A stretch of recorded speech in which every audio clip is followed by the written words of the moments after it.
Digital product secrets. How to rapidly turn an idea into a profitable product. You have an awesome idea for a digital product. You've done your market research, so you know there's a big demand for this particular product. You've planned your sales funnel and marketing strategy. And now there's just one thing left to do. Create the product. And the sooner you get this idea to market, the more money you'll make. Here's where a lot of marketers trip themselves up.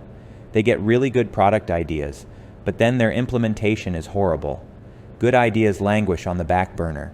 It takes forever to finish products, if they ever do get finished. And meanwhile, everyone else is making money, except this person with the great idea. So listen, if you have a great product idea, then your goal should be to get it to market as quickly as possible. The sooner you get it to market, the sooner you can tweak your product and campaigns to optimize your profits. Which brings us to the million-dollar question: how do you create your product as quickly as possible? That's exactly what this book answers. Over the next several pages, you'll learn about the best and fastest ways to get your product to market, including how to get other people to create your products for free, how to use pre-existing content to quickly and easily create a new product, how to outsource to bring your products to market fast, how to use technology to create your products faster than ever, and much more. No matter what your budget is, skill level, or how much time you have to invest in product creation, you'll find something to meet your needs in these pages. So, without further introduction, let's jump right into the good stuff. Using licensed content. One of the fastest and most affordable ways to get your product ideas to market is to purchase a license to use other people's content. Here are the most popular types of licenses you can purchase. Resell rights license, which lets you sell the product, unmodified, to your end users. Master resell rights license, which lets you sell the product to end users and sell the licensing to other marketers too. Private label rights license, which generally lets you modify the content in any way that you please, including putting your name as the author, and then selling or giving away the content. While a master resell rights license sounds profitable, it's usually not a good option because the content tends to get devalued very quickly. You might see hundreds of websites all selling the same thing as you, and many of them sell the package for pennies.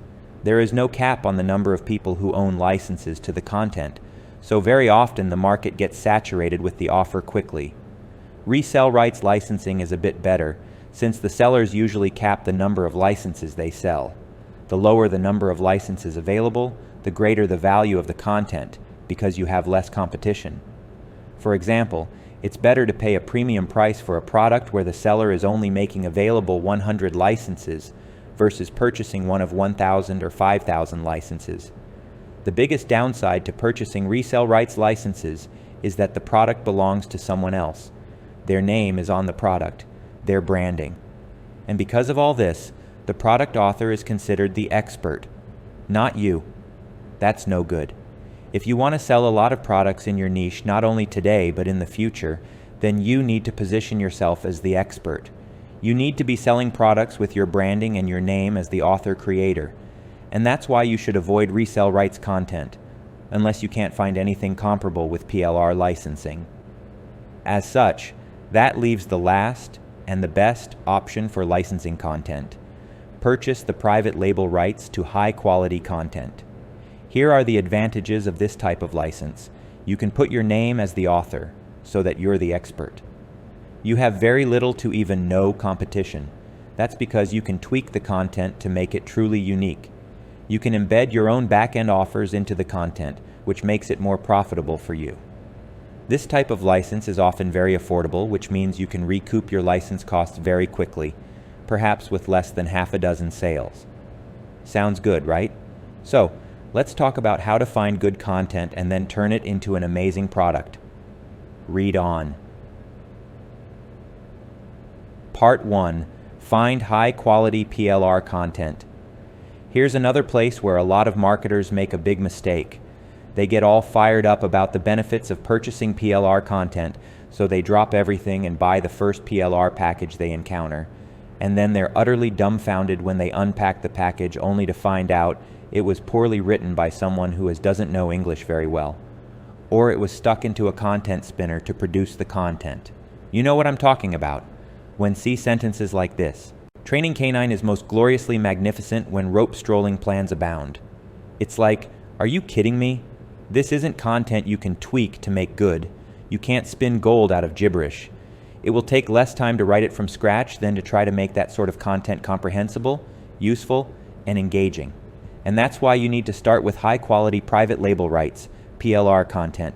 That way, it will take perhaps an hour or so to tweak it to make it unique. But you won't have to spend a single second cleaning up gibberish, inaccurate content, or poor grammar. So, the question is, how do you find good PLR content? Well, let's start by defining what we mean by good in terms of content and the offer. In general, here's what you're looking for: a reputable vendor. You need to check this out first and foremost. That's because you may be able to find awesome content at a great price, but if it's plagiarized content from a dishonest vendor, then you're going to be in legal jeopardy if you use that content. That's why you want to make sure the vendor has a sterling reputation, well-written content. The content should be engaging and easy to read.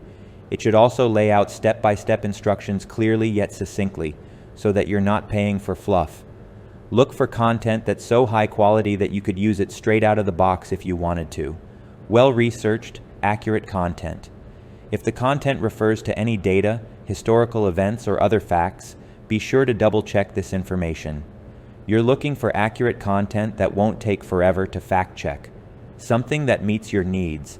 PLR content comes in all forms, from singular reports to massive packages that include hundreds or even thousands of pages of content. Look for big packages, which give you more content to work with. That is, you can compile multiple pieces. Also, whenever possible, look for content that includes extras such as sales letters and graphics. Now that you know what you're looking for, here are 2 ways to find PLR content. Go directly to a reputable source. This means either going directly to a PLR vendor with whom you've already worked, or going directly to a third party whose recommendations you trust. The point is to work with someone you trust, as it will cut the time you need to spend doing your due diligence. Search using Google. You'll want to search for your niche keywords alongside terms such as PLR or private label rights. For example, you might search for dog training PLR or online marketing private label rights, without the quotes. If you didn't find PLR directly from a reputable source, then you'll need to do your due diligence. Sure, it takes a little time up front, but it's well worth the time in order to find high-quality PLR content from a reputable vendor. Here are the steps you need to take to research vendors and content. Search Google for the vendor's name, business name, and website. What you're looking for are any pattern of complaints from customers or business associates. If you see any red flags, like complaints about quality, not honoring refunds, or not paying affiliates, then move on and choose another vendor. Check out samples of the content you're ordering. Don't just look at general samples on the vendor's page. Instead, request samples of the actual content that you'd like to purchase. Ask the vendor where the content originated. What you're looking for is content that the vendor created, as opposed to PLR content with master rights that the vendor purchased from someone else. Look for packages. As mentioned above, it's a good idea to look for large packages, which makes it easier for you to create unique products, or even an entire sales funnel full of products if the package is large enough. Check the license terms. Be sure to read the license carefully, and be absolutely sure the terms allow you to do what you want to do with the content. For example, if you want to convert the content into another format, or give some of it away, check that the license allows you to do these things. Once you've found a package of high-quality PLR content, then it's time to move to the next step. Part 2. Turn the PLR into an amazing product.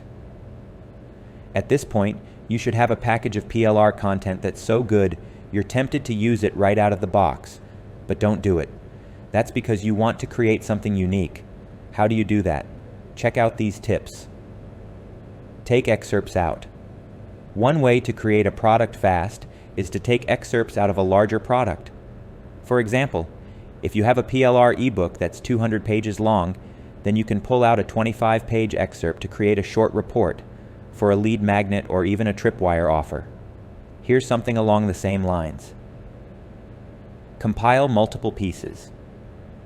If you want something truly unique, then consider how you can create multiple pieces of PLR content to create an entirely new product. Note: if you use this method, then it's a good idea to purchase all the content from one PLR vendor, preferably in one big package. That way, the content has a consistent voice across all pieces and it reads smoothly. You want your customers thinking about the content they're reading, not wondering why the content seems so choppy. There are quite a few different ways you can compile multiple pieces of content. Check out these ideas. Combine multiple PLR articles to create a report. Take the transcripts from PLR videos to create a text-based product. Pull excerpts out of multiple PLR ebooks to create an entirely new product. Compile excerpts across a variety of content, including PLR articles, reports, ebooks, and courses. Combine PLR content with some of your pre-existing content. For example, you might compile several of your blog posts with a PLR report to create something entirely new. Obviously, this isn't an exhaustive list. Take a look at your own private label rights package and get creative about how to turn it into one or more unique products. Convert to a new format. There are two ways to do this. 1. Turn one style of content into another style. For example, perhaps you've purchased a PLR ebook.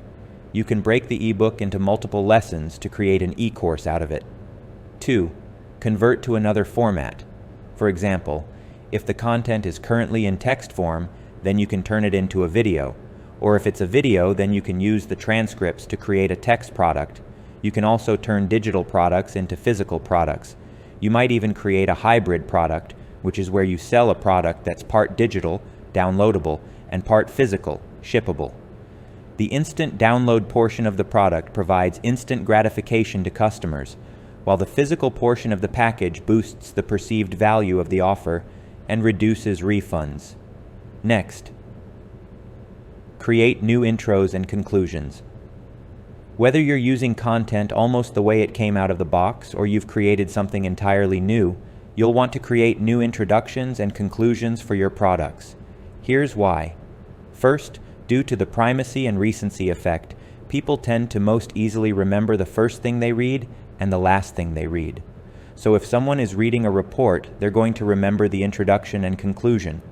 If they've read that same intro and conclusion earlier in the week from one of your competitors, you can bet they're going to remember it. That's why you'll want to create something entirely new so that your content is unique. Secondly, your introduction sets the tone for your entire product, so creating a new introduction lets you set expectations for the upcoming content. You can build anticipation and use curiosity to keep people engaged in reading. Lastly, you'll want to create a new conclusion too, simply because this is the place where you'll insert your call to action. This might be a call to action for people to start implementing what they just learned, or you might encourage them to take advantage of a back-end offer. Here's the next thing you need to do. Tweak the content. You probably have plenty of content floating around the web, or in time you certainly will, such as on your blog, via your newsletters, and on your social media platforms. If you created this content yourself, or with the help of good ghostwriters, then this content is pretty consistent in terms of both your voice and the steps you recommend. Now consider this. If you're using PLR content that's drastically different from the rest of your content, then your most loyal readers are going to take notice. They're going to experience a disconnect. And once again, it's a bad thing if your readers are wondering why your content reads the way it does, as opposed to being excited about the information you're sharing. So, here are two things you need to do with private label rights content. 1. Tweak it to fit your voice. Does the content sound like something you'd write? If not, tweak it until it does. For example, remove any slang or other expressions that you don't tend to say, and insert expressions you are likely to use.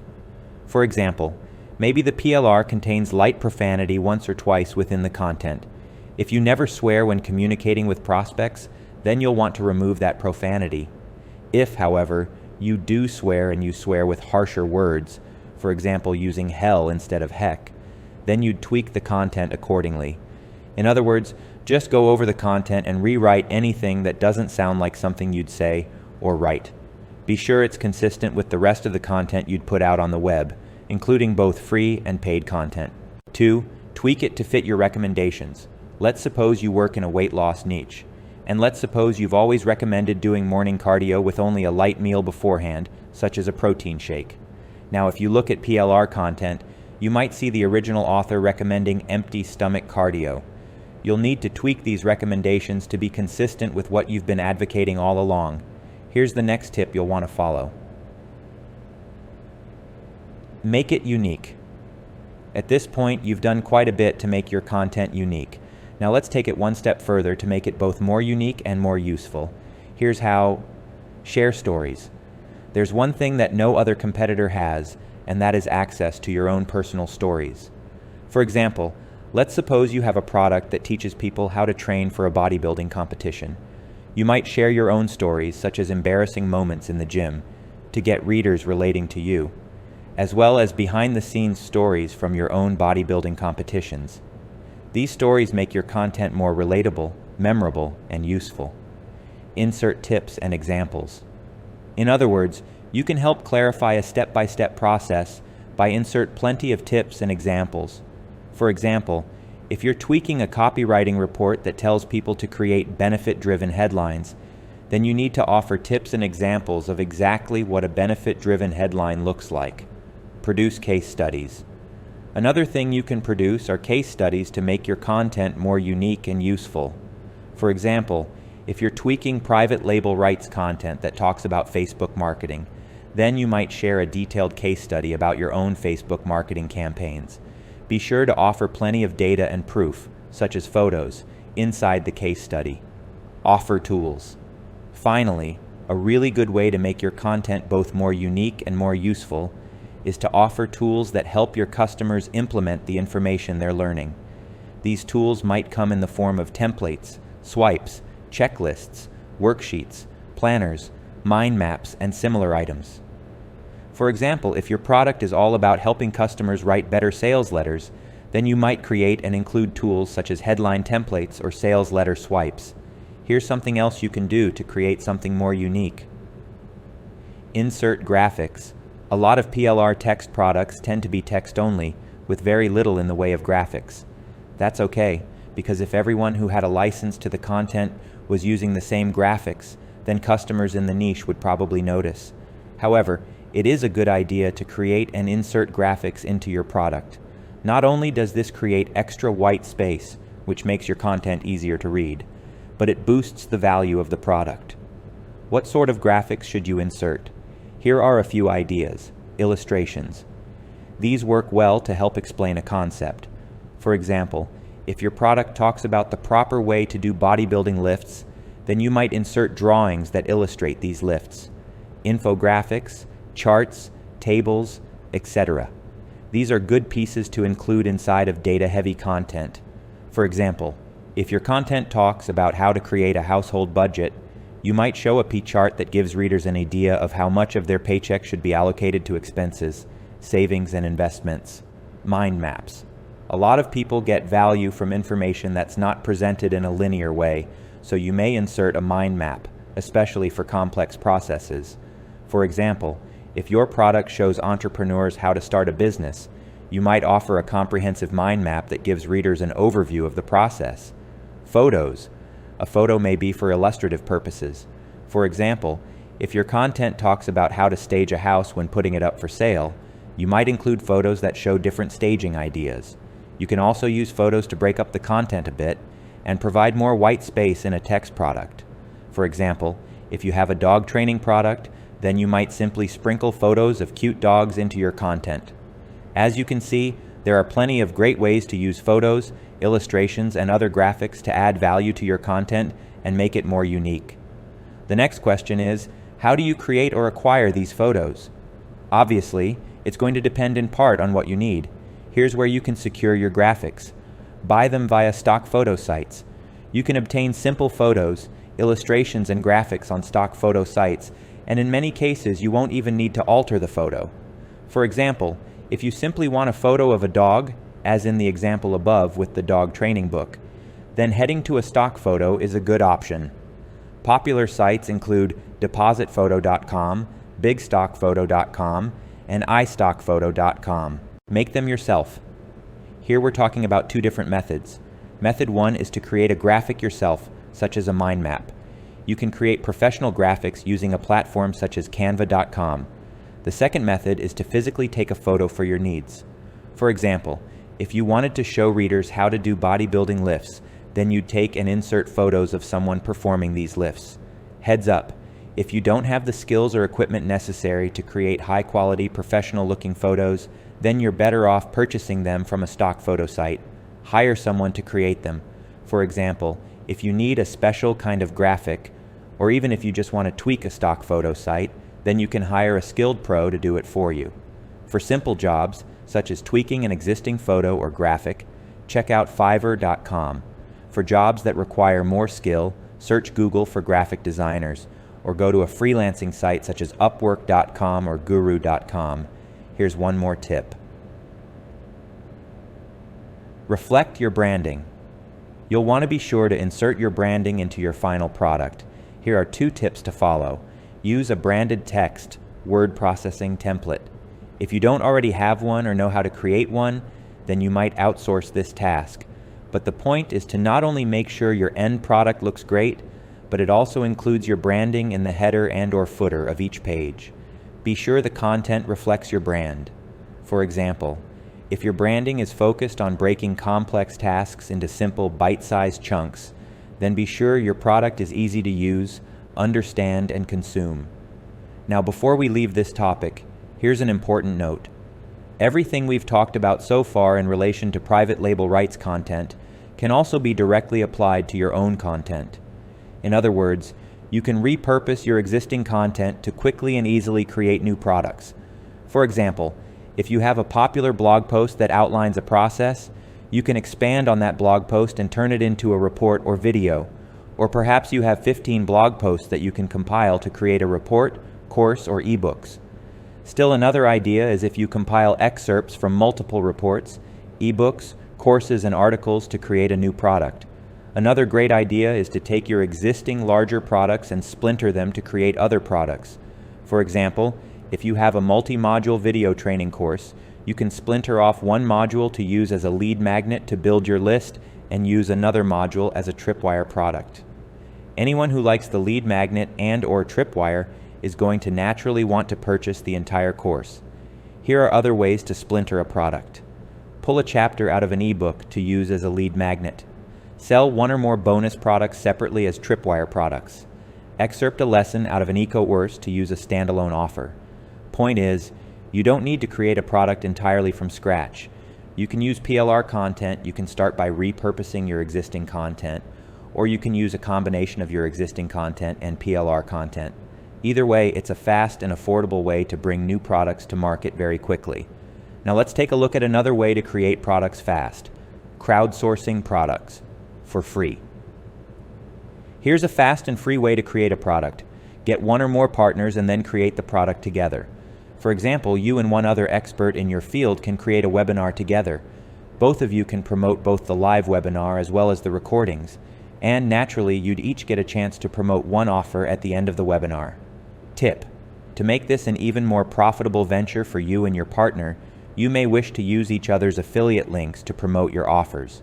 For example, you use your partner's affiliate link to promote your offer, and your partner uses your affiliate link to promote his offer. That way, you both make money whenever someone makes a purchase from within your product. Of course, you don't need to limit yourself to one partner. For example, you and 10, 15, or even 20 other experts can create a report together where you all share one secret tip or strategy for accomplishing a specific task, such as losing weight, getting traffic, keeping pests out of a garden, etc. Everyone who contributes to the guide gets a link inside for back-end sales. Tip: again, you may request that your partners use your affiliate link so that you too make money whenever someone buys something from within the co-created product. One advantage for you and your partners is that everyone who contributes also promotes the product. That means that everyone gets a whole lot more exposure than they could have achieved on their own. Another advantage of this method is that it's a really good way to establish yourself as an expert in the niche, if you're not already recognized as one. If no one has ever heard of you before, and suddenly your name is associated with top experts in the field, people are naturally going to assume that you're an expert too.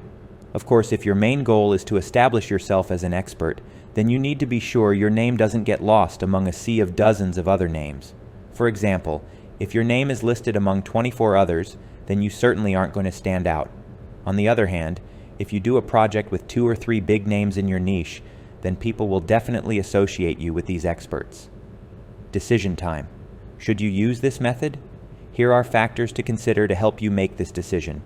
If you're just getting started in your niche, then this is a great way to gain name recognition and help establish yourself as an expert. It's also a good way to start building your list and generating an income. As mentioned, you may have fewer partners just so that your name is more prominently featured alongside the other contributors. If you're somewhat established in the niche, then you may choose to do a project with more partners in order to get the greatest amount of back-end exposure, traffic, and sales. If you're well established in your niche, then you'll want to proceed with this method carefully. You may find it better to do a project with just 1 or 2 trusted friends, and that's because having a lot of partners will drown out or dilute your contribution. Remember, in all cases that your name is going to be almost permanently associated with the others who contribute to the project. If you choose well, then you'll get to borrow the credibility of other experts in your niche. If you work with people who don't already have sterling reputations, then you risk ending up having your name associated with an unsavory character. So, with that in mind, let's talk about how to go about finding and recruiting partners to help you create a product fast. Here are the steps. Step 1, find potential partners. Step 2, shortlist potential partners. Step 3, approach potential partners. Step 4, manage the project. Note, keep in mind that initially you're going to spend some time finding and recruiting partners, which may make this feel like this isn't a fast and easy way to create content.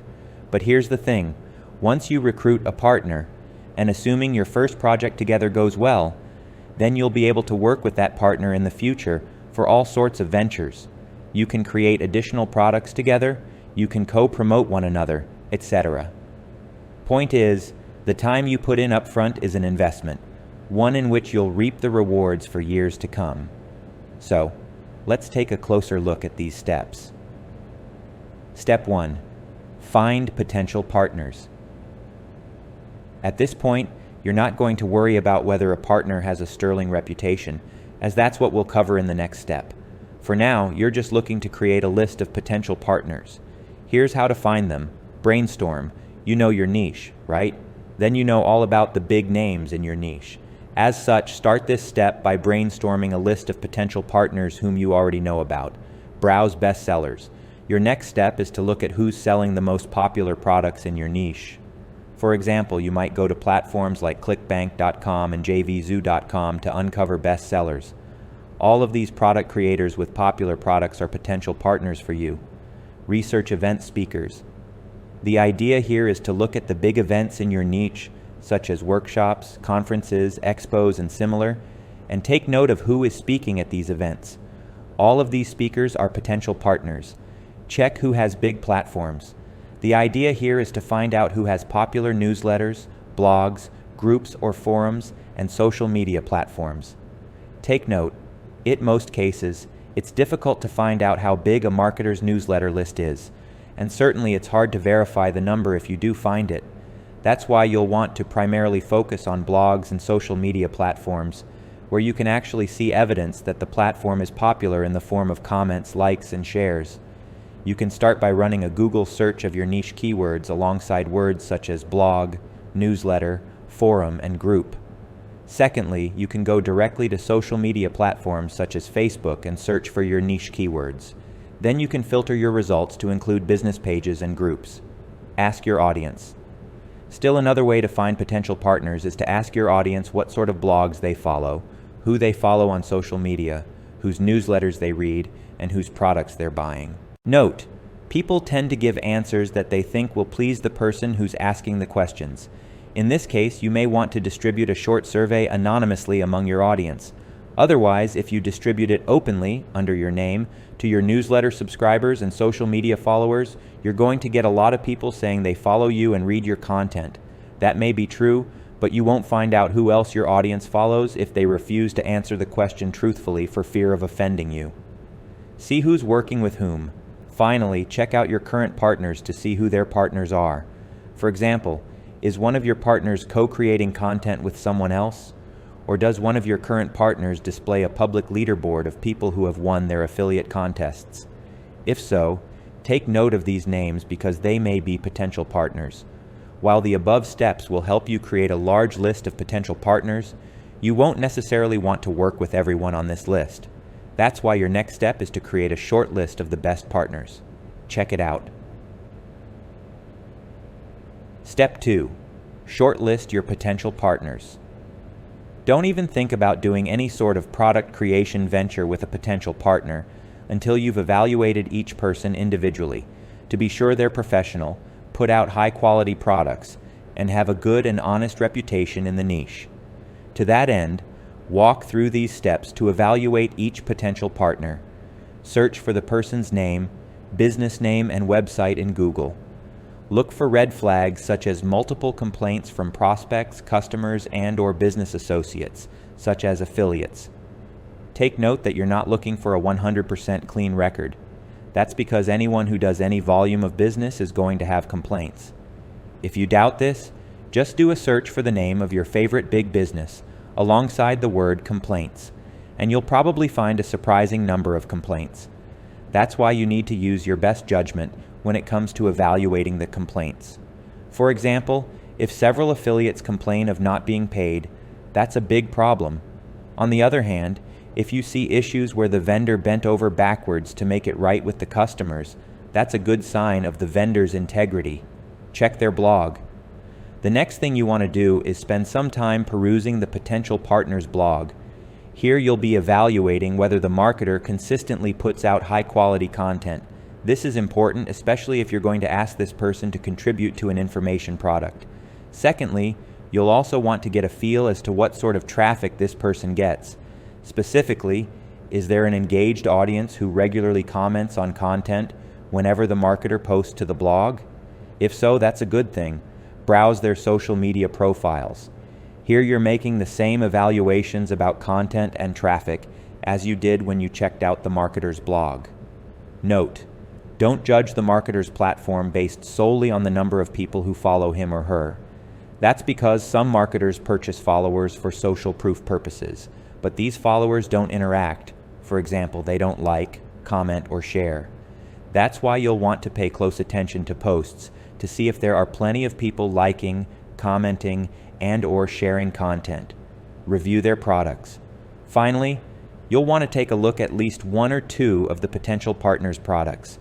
Don't reply solely on other people's reviews, as those reviews may come from biased sources, such as affiliates or even competitors. Instead, review the product yourself to determine if the vendor puts out high-quality solutions. So, here's the bottom line. What you're looking for is someone who's long established in the niche and has a good reputation for creating high-quality products and services. Once your due diligence is complete, then you can select from your short list the partners who would be best suited to the project you have in mind. It's a good idea to have several alternates on your list, as you'll get some people who'll refuse your proposal. Now the next step. Step 3. Approach potential partners. The next step is to approach your short list of potential partners and propose your joint venture of co-creating a product together. Here are tips and tricks for securing more yes replies. Build relationships first. People like to work and do business with those they know, like, and trust. And the same is true online as out in the physical world. If you develop a good relationship with a potential partner first, you're much more likely to get people to accept your request to co-create products. Now here's the thing. While developing a good relationship first is the best way to get a lot of people accepting your proposal, you probably don't have all the time in the world to do this. And that's okay. What you want to do, at the very least, is ensure you make a good impression on your potential partner. You want them to recognize your name, you want them to see your site and be impressed. So, with these end goals in mind, here are tips for getting more positive replies from potential partners. Make money for the potential partner. A good way to get on someone's radar is to join their affiliate program and make a whole lot of sales in a short period of time. Be sure everything you're doing is high quality. This should be a given, right? Your potential partners are going to research you if they're not familiar with your name, so be sure all the content and platforms they encounter radiate professionalism and quality. Create something notable. This might be a best-selling product, a popular blog, or a big social media platform. Point is, if you have something big and notable going on in the niche, you can bet other people are going to recognize your name, and they'll be eager to work with you. They may even approach you before you have a chance to approach them. Start up a dialogue with a potential partner. You might start with leaving thoughtful comments on their blog or social media pages. Once you've opened the door to communication, then you'll want to start communicating privately, such as via email, Twitter direct messages, or Facebook Messenger. Next, start with a small request first. If you come at a potential partner with a big project, most of them are going to balk. Most people simply aren't willing to invest a lot of time working on someone else's project, especially when they've never worked with you before and don't know what to expect. So here's what you do. Create a small project first.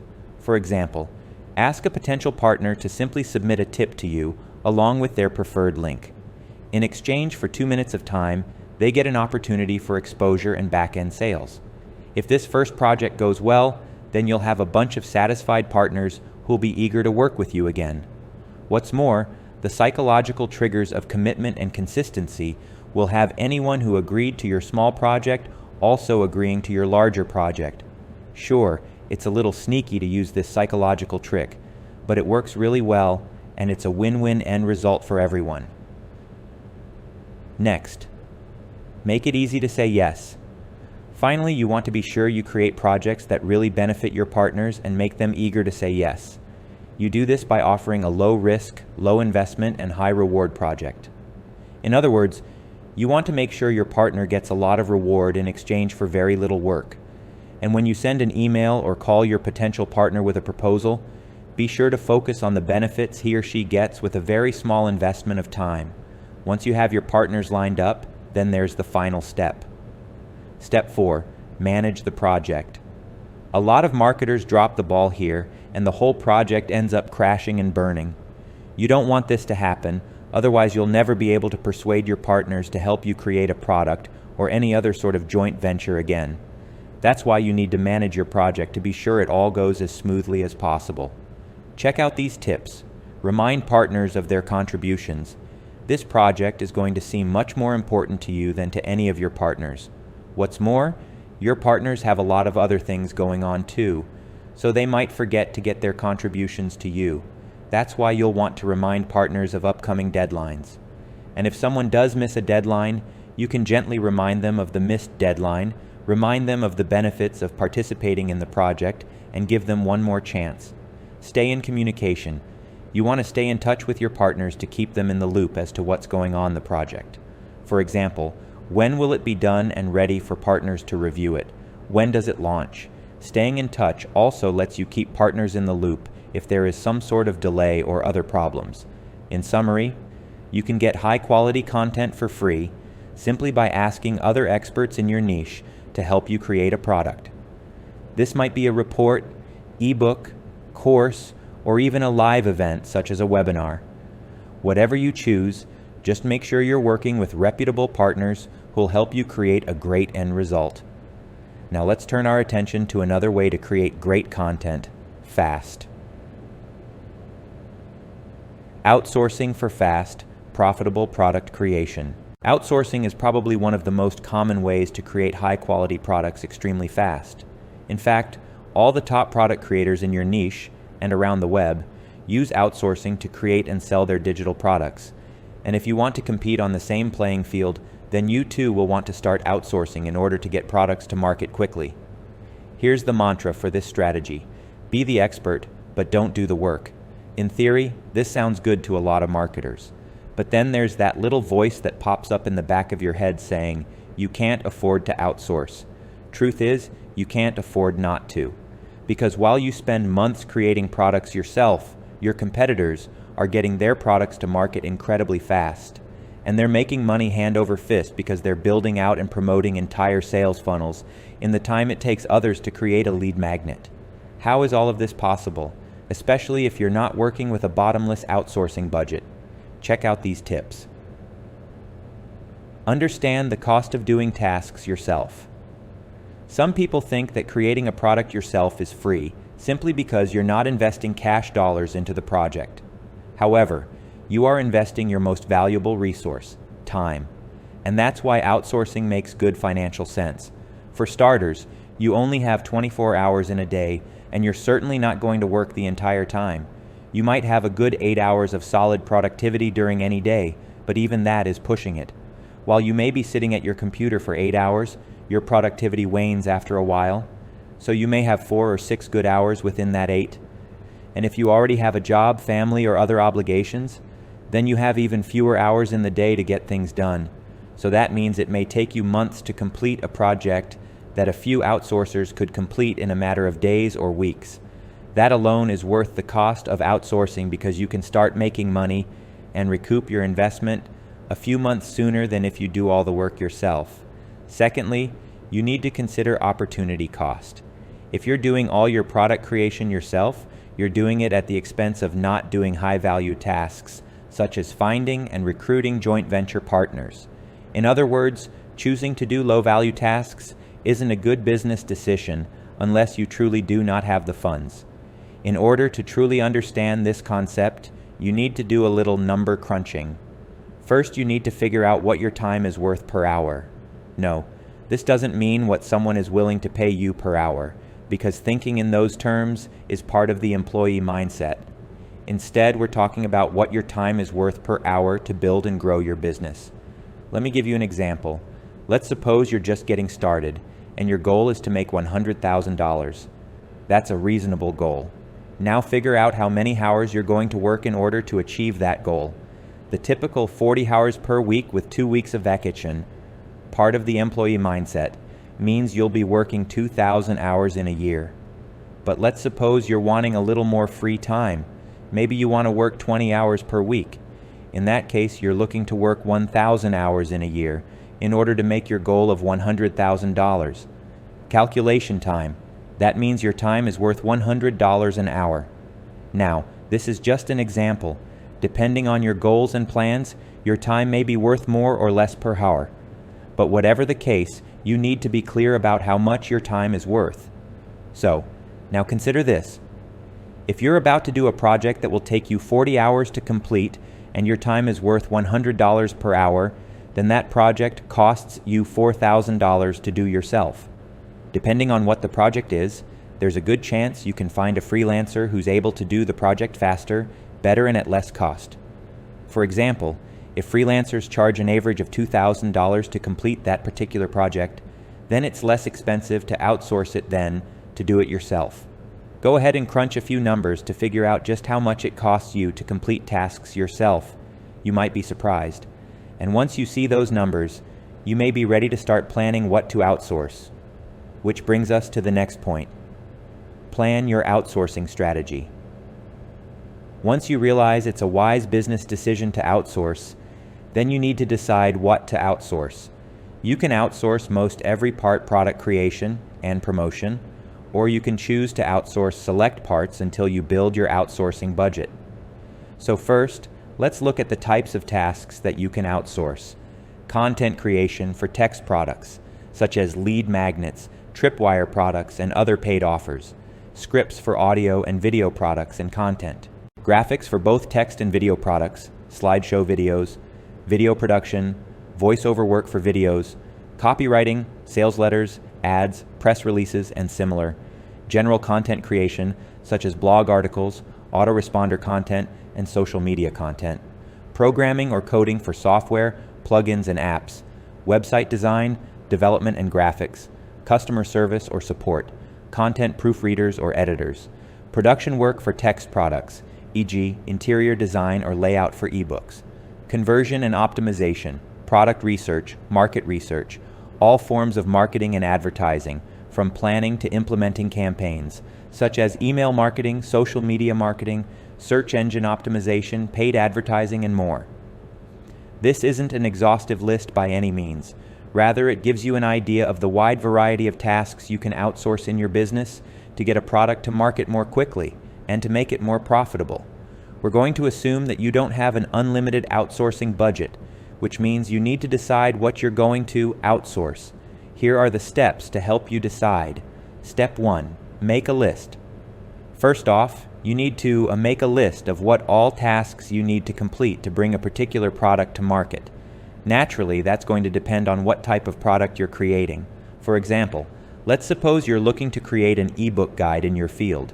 Here are the tasks you can outsource during the product creation phase: market research, outlining or researching the product's content, writing the guide, proofing or editing the guide, creating graphics for the guide, designing the ebook interior. Naturally, you'd have another entire list of tasks for other parts of this process, such as marketing the product. But for the sake of this guide, we'll focus on the product creation aspect. Go ahead and make your list of tasks for the particular product you have in mind, then move on to the next step. Step 2. Decide which tasks to outsource. In order to determine which of tasks to outsource, you'll need to answer the following questions about each potential task. Namely, how long will the task take if you do it yourself? If you've never done anything like this task before, then you may need to do some estimating. Chances are, you'll have a tendency to underestimate how long it will take you to complete the task, which is why you'll want to add a cushion of extra time. For example, if you're fairly positive a particular task would take you 10 hours to complete, then cushion this estimate by figuring it will take at least 15 hours. So, the first part of your estimate is the actual time it will take in hours, for example 15 work hours. The second estimate is on what calendar date you'll be able to complete the task. Let me explain. Let's suppose you have a task that you estimate with a cushion to take 40 hours to complete. And let's suppose that you can only work 10 hours per week on this task. That means it's going to take you 4 weeks, an entire month, before you complete it. Next question. How much will it cost if you do it yourself? Now that you know about how long it will take you to do the task, you can multiply the hours by your per hourly worth. For example, if it's a 30-hour job and your time is worth $100 per hour, then it would cost you $3,000 to complete this task yourself. Consider your answer for this question alongside the answer to this next question.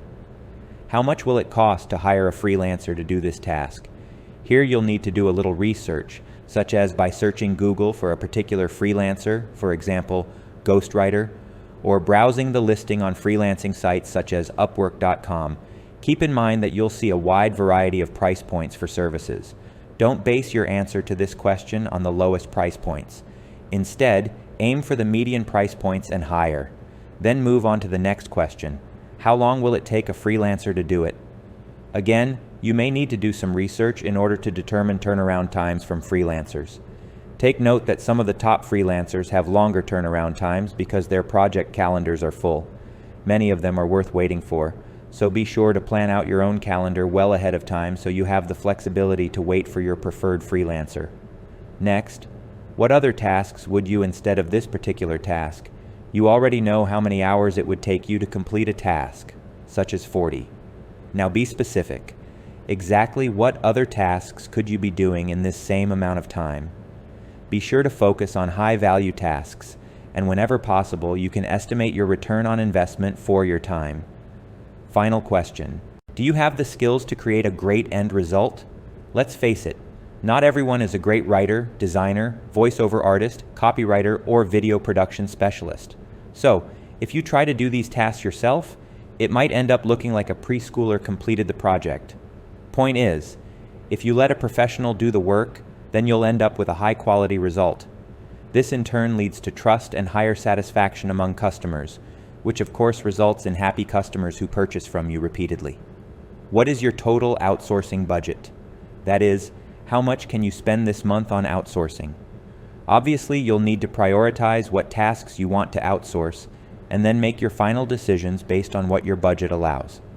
Bottom line, once you've answered the above questions about each task, then it should become clear what tasks you should outsource and which ones to do yourself. Make a note of your decisions, and then read on for the next tip. Reinvest back into your business. If you have a day job, even a part-time one, you may be tempted to quit it once the profits start coming into your business. And you're probably also tempted to pull all your profits from your business and use it to pay for your living expenses. But hold up. If you pull all your profits out of your business each and every month, then your business is going to grow at a snail's pace. That's why you'll want to reinvest a significant portion of your profits back into your business, including budgeting some of this cash for outsourcing costs. Just exactly how much you reinvest is going to depend on if you're just getting started, how much you're making, and of course, lifestyle factors. However, if you're just getting started, you may aim to reinvest 75% to 100% directly back into your business. As your business starts growing and you start making more money, then you may lower your reinvestment percentage to 40% to 50% and eventually lower.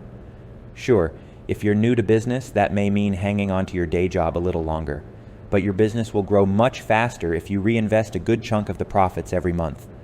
So at this point, you've decided what to outsource. Now let's walk through the actual process of finding and hiring freelancers. Take a look. Step 1. Find potential freelancers. Your first step is to find potential freelancers who can do the tasks you need done.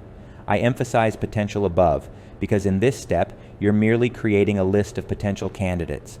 Then in the next step, you'll do your due diligence so that you create a short list of only the best freelancers.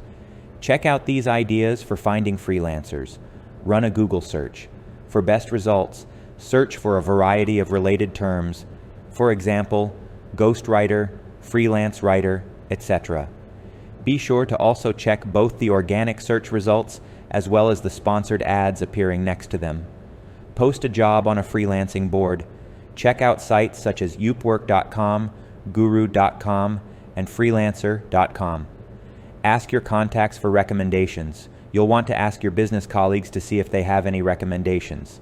It also doesn't to ask your contacts and visitors across your platforms, such as your Facebook network. Post an ad on your website. You can create a hiring link that describes what sort of freelancers you're looking for and then distribute this link across your platforms. Be sure to ask your contacts to share the link. Post on freelancing and business forums and groups. For example, run a search on Facebook for freelancing to uncover discussion groups. Then, with the group owner's permission, post your outsourcing needs. Ask your existing freelancers for recommendations. For example, if you're currently working with a web designer, ask him if he can recommend any ghostwriters. Look locally. You might post on a local city page or newspaper, as well as in the local section of Craigslist.org. Don't forget to post ads in college publications as well.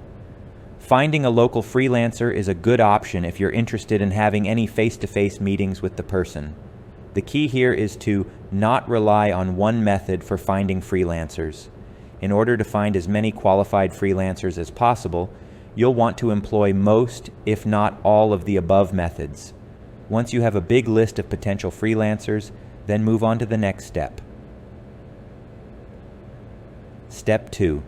Sift through the candidates. Now it's time to do your due diligence. Take the following steps in order to separate the metaphorical wheat from the chaff. Run a search for the freelancer's name, business name, and website in Google. You're looking for someone who has a long, established history of providing high-quality work and customer service.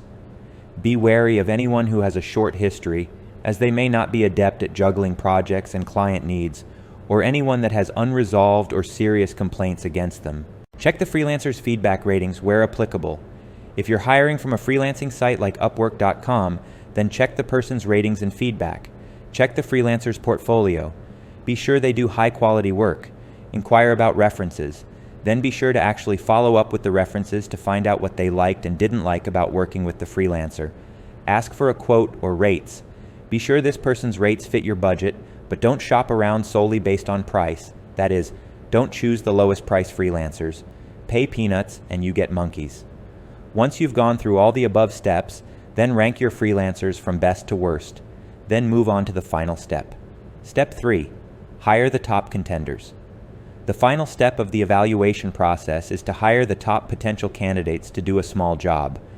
That way, you can decide which of your top contenders provides the best work for you, offers good communication, and provides good customer service. Tip: be sure to provide detailed briefs that explain exactly what you need. For example, a typical brief for a report should include a word count, working title, and outline. It should also include notes about writing style. For best results, include examples along with specific notes about what you like about those examples. For example, I like the conversational style and abundance of examples in this sample. In short, provide as much detail as possible so you leave no room for misunderstanding or misinterpretation. Be sure to encourage your freelancer to ask plenty of questions too. In summary, outsourcing is such a great way to get your products to market more quickly that virtually all the major competitors in your niche are probably already doing it. One nice thing about outsourcing is that it's easily scalable. You can start small today and expand your outsourcing as your business grows. Just be sure to reinvest those profits. Now let's take a quick look at one more idea for accelerating the product creation process. Using technology to create products faster. This final method for creating products faster is aimed at those of you who want to be personally involved in the creation process, but you're also looking for ways to speed up the process. Here's the solution.